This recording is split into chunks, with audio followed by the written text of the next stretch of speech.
But we're here actually to kick off our Thanksgiving food drive. If you can imagine, this is the 32nd year we've actually done it. This, however, is the second time we've done this in the midst of COVID, in the midst of the pandemic.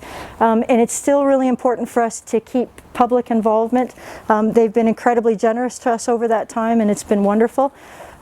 So I'll talk about the logistics, but this is still in essence going to be a virtual food drive. Lowe's Canada, every year we have a Lowe's Heroes campaign where we select a nonprofit organization in our community, and for this year we worked with Glen and Jane from the food bank, and we just thought this is a great opportunity to help support our community. We heard about some of the real problems with the homeless folks getting food, so we started a homeless lunch program. So we've now given 16,200 lunches just in the last 120 days. It's cost us about $50,000 to be able to do that, but we know it's something that's really required. But in the process of doing that, we became great partners with a group called 519 Pursuit.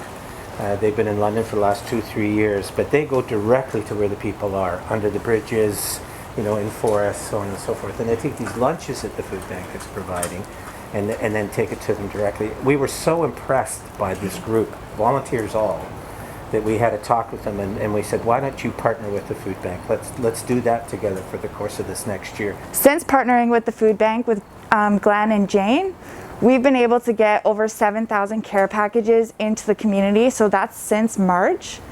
It's so amazing to be able to do that for our friends and provide lunches. When COVID started, everything shut down and we weren't sure how they were going to get food. And the food bank and Jane and Glen really came through to help us and support us. And now we know that every day they're going to get a lunch thanks to the food bank and our volunteers. Right now it's whatever people can donate. So, the typical soups, the typical pasta and pasta sauces, baby type items are incredibly welcome. And again, when people give us money, we're going to spend that on fresh produce, and the homeless lunches, we're going to spend that in terms of the program. So that's kind of where we're falling.